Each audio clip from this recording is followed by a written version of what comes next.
Vive le français! Bonjour chers amis. So today I want to tell you simply about the castle that's behind me.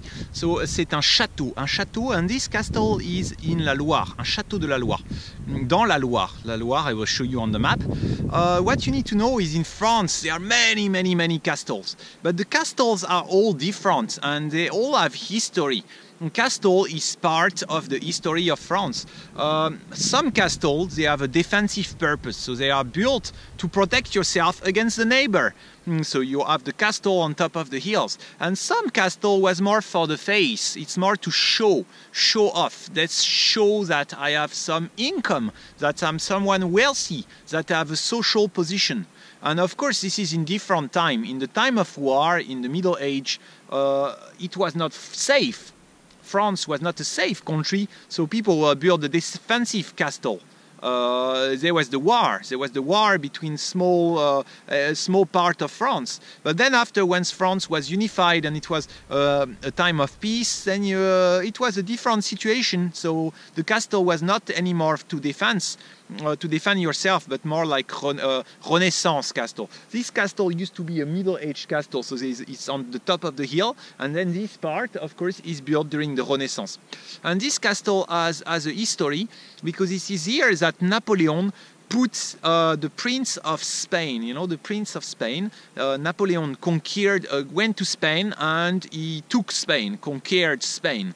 And then he decided, okay, what to do with the Prince of Spain? I cannot kill him, so let's put him here at this place in France in a jail. In French language, we say une prison dorée.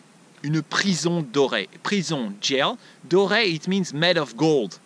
Une prison dorée. C'est une prison dorée because he's not really like in jail behind the bar. He's treated very well. He could go hunting. He had all this for himself, you know.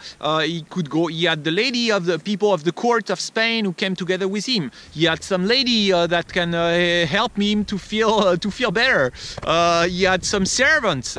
So c'est une prison dorée. C'est une prison dorée, but it's still a jail. So he needs to stay here, mais c'est une prison dorée.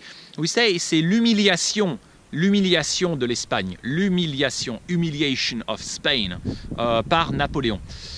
And in fact, this castle belonged to Talleyrand. Talleyrand c'est le ministre de Napoléon. Talleyrand is the minister of Napoleon. And Talleyrand is a very clever man. And he's responsible to keep les princes d'Espagne. He is responsible to keep the Prince of Spain, the Prince of Spain, dans cette prison dorée. So you can say, prison dorée is a very important expression for you, so try to remember it. C'est une prison dorée. For instance, I am studying in the United States in this campus, and it's really une prison dorée. So it's very beautiful. This campus is very beautiful. The university is very beautiful, but I cannot go out of it, you know. So c'est vraiment une prison dorée. Ok, au revoir les amis. À bientôt.